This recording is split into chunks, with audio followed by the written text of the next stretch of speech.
one thing that's really annoyed me, and I really should have said something earlier about it, about the Ferguson and Baltimore revolutions, and you can tell my stance by me calling it that, is how they were reported. They were only surface level. They only noticed that minorities were destroying stuff, but they didn't ask why. And when they did ask why, it was stupid stuff like hip-hop music and they don't have fathers, which it's the drug war that does that, because it gives racist cops an excuse to harass and imprison and mess with minorities. There seems to be evidence that they don't enforce drug laws equally across the board. So, yeah, that's why I think that most journalists have failed at being journalists when reporting on these issues, because they do not go into a deeper analysis. And when you are talking about any serious issue, you need to look beyond the surface. The surface is just people rioting, but when you go below the surface and ask why these are happening, you get to the more important roots of the problem and perhaps a actual good solution. You see, the thing is that whenever a particular ethnic group in particular, or a religious group, feels marginalized, as if they're not a part of society or separated from society, things like gangs as a way of creating their own government as a way, because I am sort of Hobbes that all groups strive for something like a government, and if a group feels like they're not a part of their society or government, they'll form their own governments, which is why the Bloods, the Crips, Black Guerrilla Family, and Nation of Islam all teamed up to act as a actual effective and good government of Baltimore.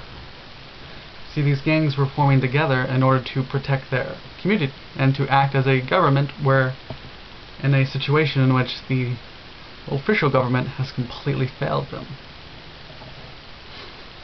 So, that is the point. That's what should be seen. And the solution should be to end the drug war and to do everything possible to welcome minority groups which feel outcasted and marginalized from society. Do everything possible to welcome them into society. You do not want a society in which there are large numbers of people, where there are multiple ethnic groups, which add up to a good number of people who all feel marginalized, like they're not welcome in society. Because you're going to get things like riots when you have entire ethnic groups that feel like they're not a part of the overall national community. That's the solution. That's the takeaway from these revolutions.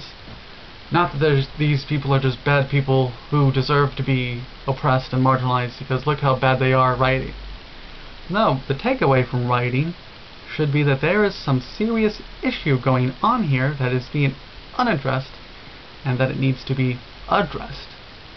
So as I mentioned earlier, ending the drug war and doing everything necessary to end any sort of ethnic marginalization.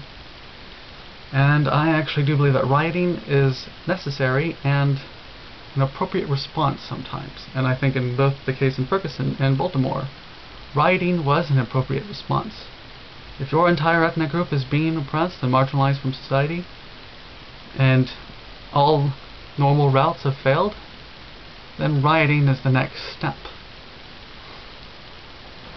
Of course, the step after that is not possible, because the step after that is just to form your own country, which is easier to do if, like, for instance, you're dealing with Yugoslavia, which is a situation in which ethnic groups were being marginalized, and all the ethnic groups just said, okay, well, we're all concentrating in these certain areas, let's just break apart the country and form a bunch of smaller countries. Then the problem, which sort of worked, there's actually news where there's conflict now again, but that can't be done so easily in America because black people are not concentrated in one spot.